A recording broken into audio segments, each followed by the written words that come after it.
মাননীয় সভাপতি সাহেব, আজকের মাহফিলের ব্যবস্থাপনায় মরহুমের সুযোগ্য সন্তান বৃন্দের মধ্যে মোহাম্মদ ইউসুফ আলী সাহেব, মোহাম্মদ মুসা আলী সাহেব, মোহাম্মদ ইয়াকুব আলী সাহেব,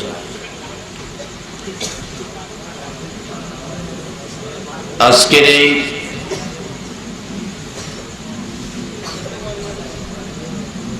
ওয়াজ দোয়ার মাহফিলের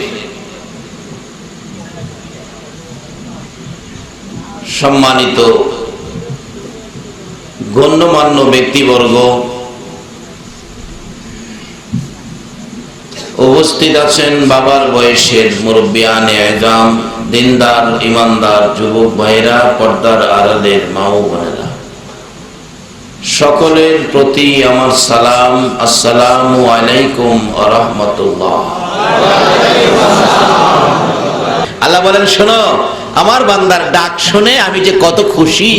আমি অনেক সময় বোঝানোর জন্য বলে থাকি, আপনাদের এই এলাকার নাকি বাস্তব, আমার ছেলে আমাকে মা বলে ডাকলো, দরজা খুলে দেখে কলিজার টুকরা সন্তানটা, যেই সন্তান পেটে নিয়ে 10 মাস 10 দিন কি কষ্ট করেছে, যে কষ্টের খবর আল্লাহ ছাড়া কেউ জানে না।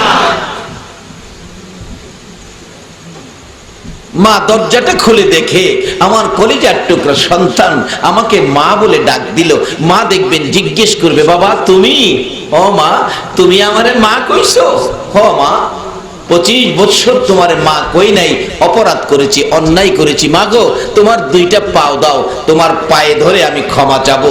মা দেখবেন বলবে, বাবা পায়ে ধরতে হবে না, তুমি যে আমারে মা কইয়া ডাক দিছো, এই ডাকটা শুনেই আমি মায়ের 25 বছরের দুঃখ দূর হয়ে গেছে। আমার আল্লাহ বলেন, আরে দুনিয়ার মানুষ, মায়ের মতো একটা দরদি যদি 25 বছরের দুঃখ এক ডাকে দূর করে দিতে পারে, একটা মায়ের চাইতে কোটি কোটি গুণ দয়া বেশি আমি আল্লাহ। ফেরেশতারা রে, আজকের মাহফিলে বসে যারা আমাকে আল্লাহ আল্লাহ বলে ডাক দিয়েছে, ও ফেরেশতারা তোরা সাক্ষী হয়ে যা। তোরা বলেছিলে আমার বান্দা নাকি আমারে আল্লাহ বলে ডাক দিবে না, আজকে তো কত সুন্দর করে আমাকে আল্লাহ আল্লাহ বলে ডাক দিল। এই ডাকটা শুনে আমি আল্লাহ খুশি হয়েছি। কেমন খুশি রে ফেরেশতারা, এই ডাকটা শুনে আমি আল্লাহ খুশি হয়েছি। 25 বছর বুঝি না, 50 বুঝি না, 90 বুঝি না, 100 বুঝি না, মেয়ে বুঝি না, পুরুষ বুঝি না, যারাই আজকের মাহফিলে আমাকে আল্লাহ বলে ডাক দিয়েছে রে ফেরেশতারা, আমি তাদের সমস্ত জীবনের গুনাহগুলো ক্ষমা করে দিলাম। প্রশ্ন আসতে পারে, হুজুর আমরা তো কেউ ক্ষমা চায় নাই, এইভাবে এক ডাকে আল্লাহ আমরারে ক্ষমা করে দিল, তার কারণ কি? তার কারণ যদি জানতে হয়, যেতে হবে গো আমার দয়ার নবীর জীবনী। যেই নবী আপনার আমার ব্যথায় জীবনে কোনোদিন আরামের বিছানায় পিঠ লাগায় না, যেই নবী আপনার আমার ব্যথায় আপনার আমার মায়ায় জীবনে কোনোদিন পেট ভরে খানা খায় না, জীবনে কোনোদিন ভালো বিছানায় ঘুমায় না, ভালো পোশাক নবী গায়ে দেয় না, তার বাস্তব আম্মাজান আয়েশা সিদ্দিকার জীবনীতে বহু ঘটনা উল্লেখ করেছেন। আম্মাজান আয়েশা সিদ্দিকা বলেন, আমি দেখি আমার নবী গভীর রাত্রে ঘুম থেকে উঠলে নবীজির সুন্দর চেহারা মোবারকে খেজুর পাতার চাটার দাগগুলো ভেসে আসে। ভাবলাম নবীর ঘুম ভালো হয় নাই, বিদায় ঘুম থেকে উঠে চোখের পানি ছেড়ে কাঁদছে। পরের দিন ঘুমাইবার আগে আগে বিছানাটা নরম করে দিলেন, নবী পাকের ঘুম বেশি হলো। আমার নবী ঘুম থেকে উঠে এতিমের মতো বসে বসে কাঁদছে। আম্মাজান আয়েশা সিদ্দিকা পাশে বসে প্রশ্ন করলেন, ইয়া রাসূলুল্লাহ আজকে কেন কান্দেন? কালকে কেঁদেছেন, বুঝেছি বিছানার জন্য কাঁদছেন, কষ্ট হয়েছে। আজকে তো বিছানা নরম করে দিয়েছি, কষ্ট হয় নাই, আজকে কেন বসে বসে কাঁদতেছেন? নবী গো, কান্দার কারণ কি আমি আয়েশা জানতে চাই। আমার নবী বলেন, আয়েশা রে, এই বিছানা আর কোনোদিন নরম করে দিও না রে আয়েশা। হুজুর, কালকে ঘুম থেকে উঠার পর আমি আপনার চেহারা মুবারকে দাগ দেখে আমার কষ্ট হয়েছে, বিদায় বিছানা নরম করে দিলাম। হুজুর, এইভাবে কেন কাঁদতেছেন আমি জানতে চাই গো নবী। আমার নবী জবাব দেন, আয়েশা রে, এই বিছানা নরম করে দিয়েছো, নরম বিছানা পাইয়া রে আমার ঘুম বেশি হয়ে গেছে। এইভাবে আর কোনোদিন বিছানা নরম করে দিও না। এই নরম বিছানা পাইয়া যদি সারা রাত ঘুমায়া কাটাই রে আয়েশা, কোন সময় আমার গুনাহগার উম্মতের কান্না কাঁদবো। নারে তাকবীর।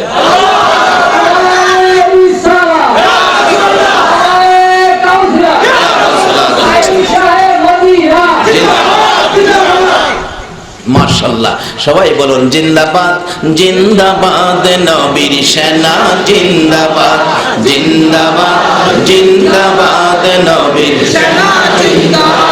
আমল করো নামাজে রোজা কায়েম করো সুন্নিয়াত, আমল করো নামাজে রোজা কায়েম করো সুন্নিয়াত। জিন্দাবাদ, জিন্দাবাদ নবীর সেনা, জিন্দাবাদ, জিন্দাবাদ, জিন্দাবাদ নবীর সেনা, জিন্দাবাদ। নবীজির আশিক যিনি, মরেও মরে না তিনি। নবীজির আশিক যিনি, মরেও মরে না তিনি।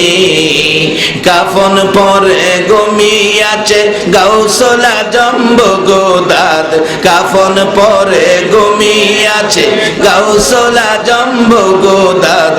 জিন্দাবাদ, জিন্দাবাদ নবীর সেনা, জিন্দাবাদ। বাবার ভাইরা, যেই নবী জীবনে কোনোদিন আরামের বিছানায় ঘুমায় না, রাত্র ভরে ঘুমায় না, উম্মতের মায়ায় কান্দে। এই জন্যই তো আজকে একটা ডাক দেওয়ার পর আমার আল্লাহ আমাদেরকে মাফ করে দিলেন। আম্মা জান আয়েশা সিদ্দিকা বলেন, কেন এই নবীর উম্মত মাপ পাবে না? আমি দেখেছি আমার নবী উম্মতের মায়াই কত, উম্মতের ব্যথায় কত ব্যতীত। আমার নবী গোসল করে হুজরায় ঢুকলে অনুমতি চাইলাম, ইয়া রাসূলুল্লাহ অনুমতি দেন, আপনার চেহারা মুবারকে তোল মালিশ করব। অনুমতি পাইয়া তোল মালিশ করার জন্য যাইয়া দেখি আমার নবীর চেহারা এত সুন্দর, চোখ ফিরানো যায় না। এই সুন্দর চেহারার মাঝে মাঝে কালো কালো দাগ গর্ত হয়ে আছে। প্রশ্ন করলেন, ইয়া রাসূলুল্লাহ, আপনার কি ছোটকালে কোথাও কোনো ব্যথা পেয়েছিলেন? কেন রে আয়েশা, মাঝে মাঝে কালো দাগ গর্ত হয়ে আছে, ছোটকালের দাগ বড় হইলেও মুছে যায় না। আমার নবী চোখের পানি গুলো ছেড়ে ছেড়ে কান্দে। রে আয়েশা, না রে, এই দাগের কথা আমার মনে করিস না রে আয়েশা, এই দাগ সম্পর্কে প্রশ্ন করিস না।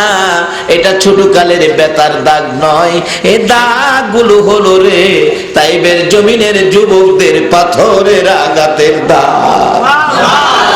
রে বাবা যুবকেরা, কারা গো আজকে সেই নবীর ভালোবাসায় বসে আছো? তোমাদের মতোই এক বয়সের যুবকেরা একদিন আমার নবীকে মারতে মারতে 3 বার করে বেহুশ করে সারা চেহারায় কালো দাগ বসিয়ে দিয়েছিল। আজকে যারা সেই নবীর ভালোবাসায় বসে আছো, আমার মন বলে তোমাদেরকে না লইয়া আমার নবী ফুলসিরাতের ফুল পার হবে না। আম্মা জান আয়েশা সিদ্দিকা বলেন, ইয়া রাসূলুল্লাহ, এই দাগগুলি যদি তাইবের জমিনের পাথরের আঘাতের দাগ হয়, নবী গো, এখন দেখলে আমারও কষ্ট হবে গো নবী, যেহেতু মায়ের দাগ আমিও সইতে পারবো না। হুজুর, আমি জানি আপনার দোয়া আমার আল্লাহ কবুল করেন, একটু দোয়া করে দেন দাগগুলো যেন পরিষ্কার হয়। আমার নবী কান্দে, রে আয়েশা, এই কথাটা আর কোনোদিন বলবি না। এই দাগ দাগ আমি দোয়া করে পরিষ্কার করব না রে আয়েশা। হাসরের জমিন যেদিন কায়েম হবে রে আয়েশা, মাথার কাছাকাছি সূর্য চলে আসবে, সূর্যের তাপে মাথা ফেটে যাবে, মগজ গলে নাকে মুখে কানে দিয়ে বাহিরে হবে, জিহ্বা পানির পিপাসায় পায়ের নিচে চলে যাবে, মাটি তামা হয়ে আগুন জ্বলতে থাকবে। ওই দিন আমার গুনাহগার উম্মতেরা রে বিপদে পড়ে যাবে, বিপদে পড়ে নবী খই বলে কাঁদবে। ওই উম্মতের কান্না আমি নবী ছাড়া কেউ শুনবে না রে আয়েশা। আমার উম্মতের কান্না শুনে আমি সইতে পারবো না। একটা দৌড় মেরে আল্লাহর আরশের কিনারে যাব, এক একটা পাথরের আঘাতের দাগ আমি আল্লাহর দরবারে তুলে ধরে ডাকবো, মাবুদ আমার তাইবের জমিনের পাথরের আঘাতের দাগ তোমার দরবারে হাজির করে দিলাম। এক একটা দাগের বিনিময় কোটি কোটি গুনাহগার উম্মতের মাফ করে দাও। আমার আল্লাহ বলেন, বন্ধু গো, তাইবের জমিনের পাথরের আঘাতের দাগগুলো উম্মতের নাজাতের জন্য রেখে দিলা। আমি আল্লাহ তোমাকে কত ভালোবাসি। তোমার 63 বছর জিন্দেগির মধ্যে কোনদিন তোমার সুন্দর চেহারায় আমি আল্লাহ একটা মশা মাছি বসতে দেই নাই, একটা পোকামাকড় কামড় দিতে দেই নাই। ওই চেহারার পাথরের আঘাতের দাগ উম্মতের নাজাতের জন্য রেখে দিলা। যাও বন্ধু, কথা দিলাম তোমার উম্মত যারা হবে গো, তোমাকে যারা ভালোবাসবে, তোমার আদর্শে যারা চলবে, তোমার উম্মতের পরিচয় দেখাইতে পারলে মাপ চাইতে হবে না। তোমার উম্মত বলে আমি আল্লাহ তাদেরকে মাফ করে দিব। যে নবীর উম্মত হইলে মাপ চাইতে হয় না, এইভাবে মাপ দেয়। কারণ হলো আমাদের ব্যথায় নবী কাঁদছে।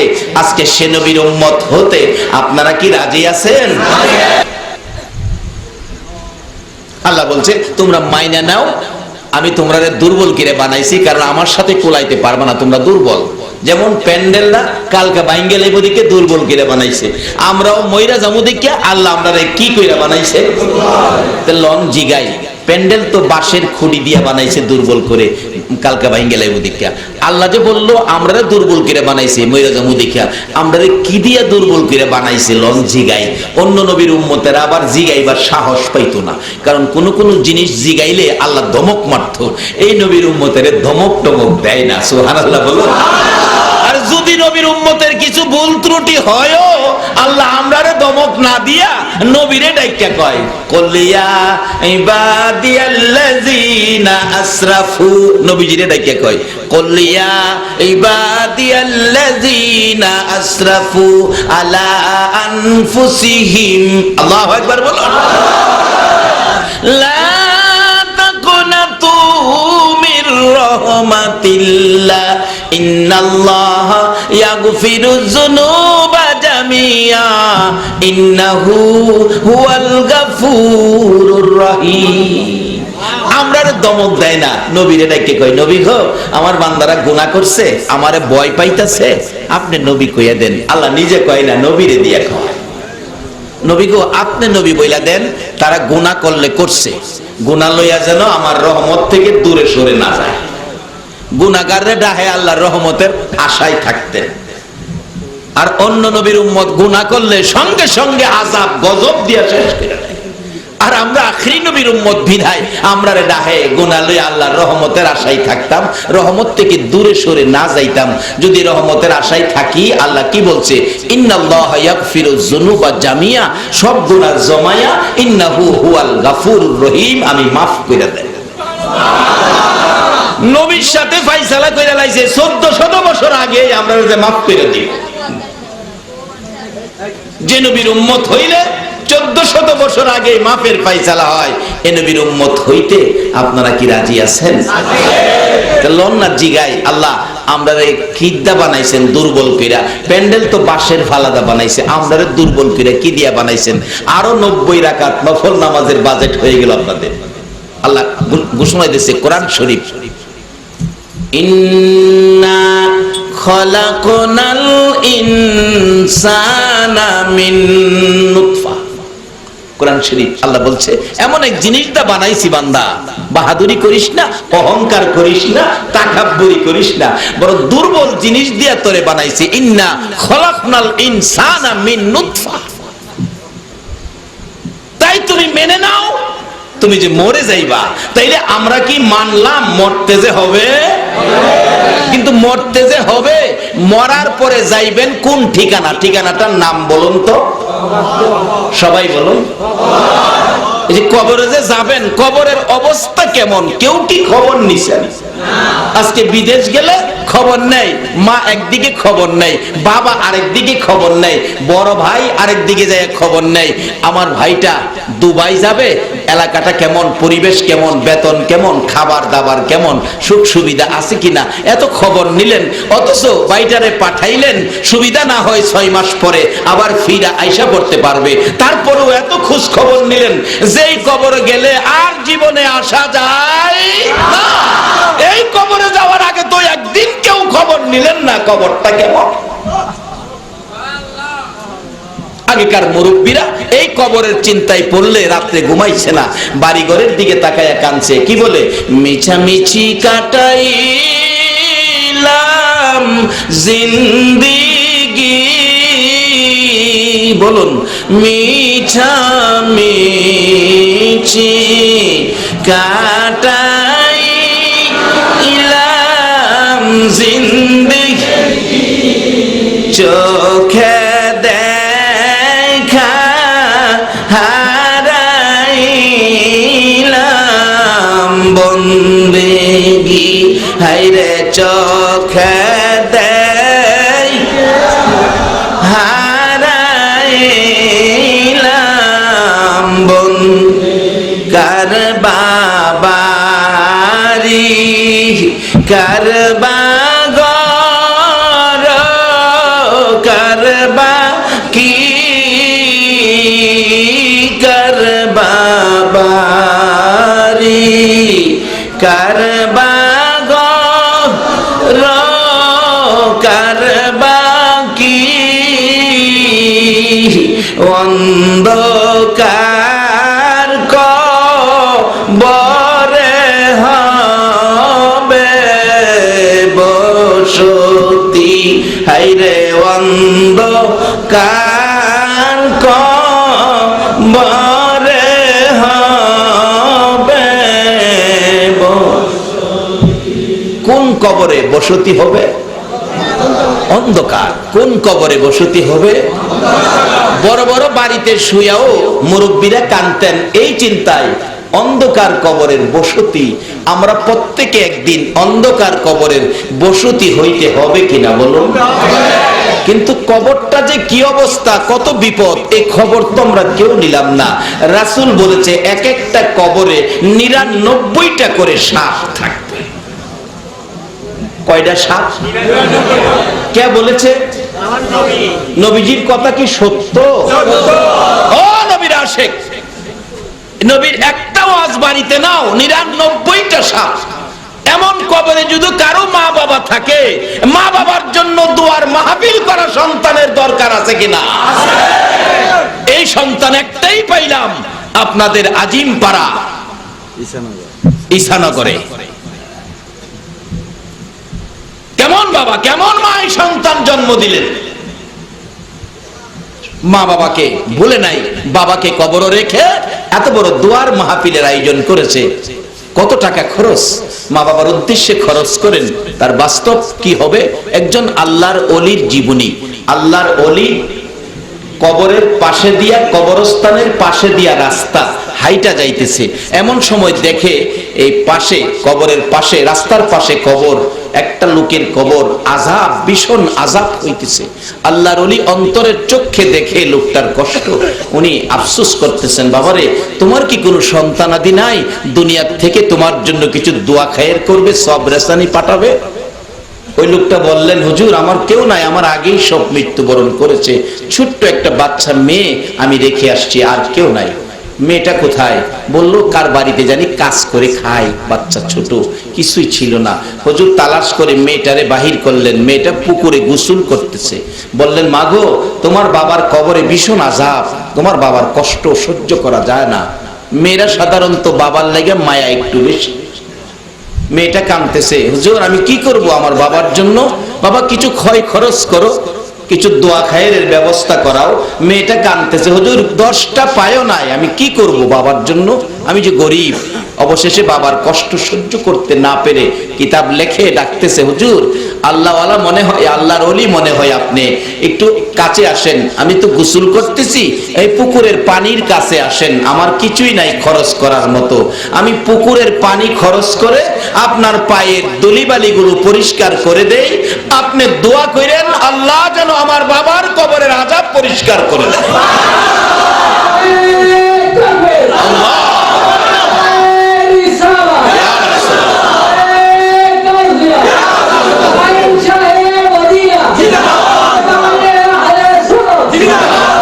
বাবারে, মা বাবার সম্পত্তি ভোগ করো, মা বাবা কবরে কি অবস্থায় আছে খবর তো নাও না। অথচ এই মা বাবা কি করত? তুমি চট্টগ্রামে থাকো,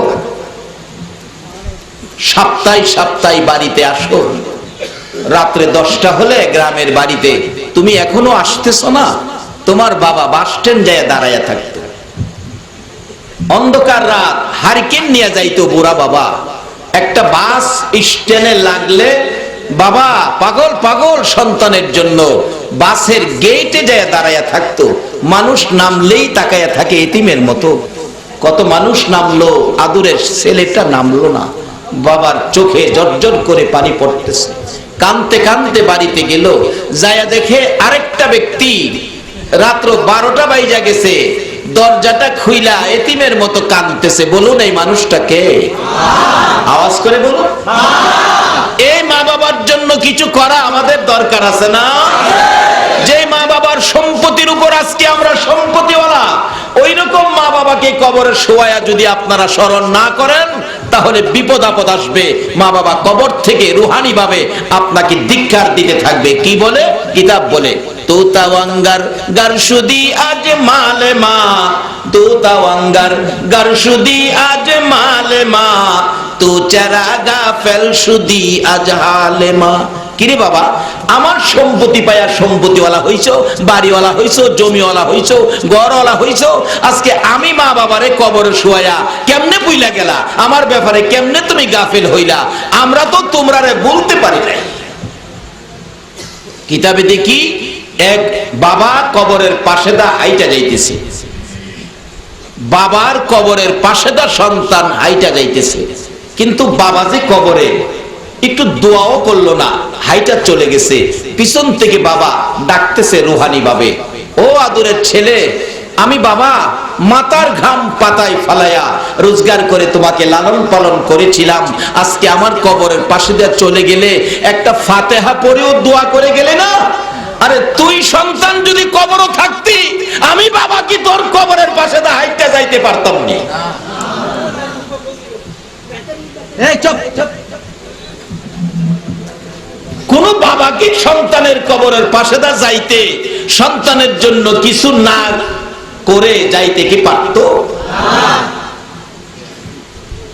বলতেছিলাম কবর থেকে মা বাবা ধিক্কার দেয়, কি বলে, সম্পত্তি আমার, বাড়ি আমার, ঘর আমার, আজকে আমারে ভুলে গেলি, আমরা তো তোমারে ভুলি নাই।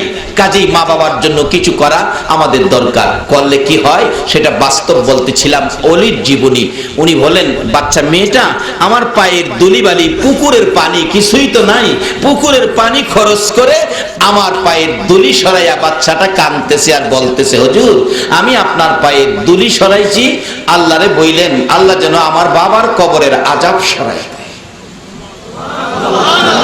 এটুকুন শেষে আল্লাহর ওলি আবার ফিরা যাইতে কবরের পাশে যায়া দেখে তার বাবার কবরটা বেহেশতের ফুলের বিছানা করে দিয়েছে। আল্লাহর ওলি জিজ্ঞেস করলেন, কি রে বাবা, কিছুক্ষণ আগে তোমার ভীষণ আযাব ছিল, আর এখন তোমার আযাব নাই, বেহেশতের বাগান, ফুলের বিছানা, ওই কবরের ব্যক্তি বলছে, হুজুর আপনি যখন আমার মেয়েকে তালাশ করে কিছু করার জন্য বলছিলেন, মেয়েটা তো কাঁদছিল আমার কিছুই নাই, পুকুরের পানি খরচ করলো, যেহেতু তার কিছু নাই পুকুরের পানি খরচ করে যখন আপনার পায়ের দুলি সরাইয়া বলছিল, আল্লাহ আমি তোমার ওলির পায়ের দুলি সরাইলাম, তুমি আমার বাবার কবরের আযাব সরাও। হুজুর এটুকুর বিনিময় আল্লাহ আমাকে মাফ করে বেহেশতের বাগানে বসায়া দিছে। এই আল্লাহ কি এখনো আছে? তাইলে এই আল্লাহর দরবারে মা বাবার জন্য কিছু করা দরকার আছে কিনা? ও মুসলমান, সব বইলো, মা বাবারে বইলো না। যে মা বাবার ওয়াজ কোরআন শরীফে আমার আল্লাহ করেছে, অথচ আল্লাহর মা বাবা নাই।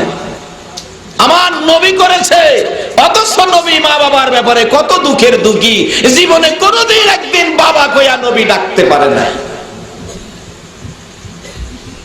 নবী আমার কত ব্যথাই ব্যতীত নবীজির চাচা, নবীজির আপন চাচা হযরতে আব্বাস রাদিয়াল্লাহু তাআলা আনহুর জীবনী। আল্লাহু আকবার বলো। হযরতে আব্বাস বলেন, রবিউল আউয়ালের 12 তারিখ আমার ভাতিজা দুনিয়ার জমিনে আগমন করেছে। ভাতিজাটা আমার এতিম, বাবা নাই, কিন্তু কাজের ঝামেলা ব্যস্ততার কারণে ভাতিজাটাকে দেখতে যাইতে পারি নাই। দেখার সুযোগ করেছি 3 দিন পর। 3 দিন পর 12 তারিখ দুনিয়াতে আসলে 3 দিন হয়ে গেলে বলুন চাঁদের কত তারিখ হইছে? 15 তারিখ রাত্রে, গভীর রাত্রে নবীজির আপন চাচা হযরতে আব্বাস বলেন, ভাতিজাকে দেখার জন্য নিজেকে নিজে চাপ দিলাম, এরে আব্বাস ভাতিজা হইল, বাবা নাই, তুমি চাচা হইতো ভাতিজারে কোলে নিতে হবে, কেমনে রে 3 দিন পর্যন্ত দেখতে গেলি না? আব্বাস 3 দিন পর গভীর রজনীতে রওনা হয়েছে আপন ভাতিজাটাকে দেখবে। যাইয়া গভীর রাত্রে নিরিবিলি যাইতে যাইতে আমেনার ঘরের পাশে যাইয়া দেখে ঘরের ভিতরে এত সুন্দর লাইট দেখা যায়। তখন তো জেনারেটর ছিল না, বিদ্যুৎ ছিল না। নবীজির চাচা আব্বাস বলেন, এত বড় লাইট কোত্থেকে আসলো? দেখি ঘটনাটা কি। দরজার কিনারে দাঁড়াইয়া দরজার ফাঁকি দিয়ে ভিতরে তাকায়া দেখে, গো এটা দিয়ে দুনিয়ার অন্য কোনো লাইট নয়, এটা দিয়ে আমার ভাতিজা পূর্ণিমার চাঁদের চাইতে সুন্দর দেখা যায়। আব্বাস বলেন, রে আব্দুল্লাহ দেখা গেলি না তোর কেমন সন্তান হইছে, যাকে এক নজর দেখলে কলিজা ঠান্ডা হয়ে যায় রে আব্দুল্লাহ। আর আব্দুল্লাহর দিকে তাকায়া ডাইকা ডাইকা কাঁদতেছে নবীজির চাচা আব্বাস, আপন চাচা ছিলেন। অবশেষে ভাবলেন দেখবো মন ভরে ভাতিজাকে। দরজার ফাঁকি দিয়ে তাকিয়াছে, কাউরে ডাক দেয় না। আবার দেখে আমার নবী শিশু নবী যেই দুলনাটার মধ্যে শোয়া ছিল, কাছে কেউ নাই, মানুষ নাই, মানুষ ছাড়াই দুলনাটা এইভাবে দুলতেছে। হযরতে আব্বাস বলেন, এ কি আশ্চর্য, মানুষ সারা দুলনা দুলবে কিভাবে? দেখি আরো কি ঘটনা ঘটে। আবার দেখে আমার নবী দুলনায় শুয়ে এই আঙ্গুল মোবারক আকাশের দিকে উড়াইয়া, আকাশের পূর্ণিমার চাঁদ, 15 তারিখের চাঁদ, একবারে ভর্তি চাঁদ।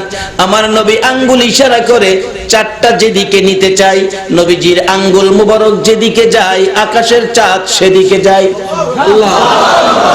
ডান দিকে নিলে ডান দিকে যাই, বাম দিকে নিলে বাম দিকে যাই। আমার নবী আঙ্গুল ঘুরাইলে আকাশের চাঁদ আঙ্গুলের সাথে ঘুরে। আল্লাহু আকবার।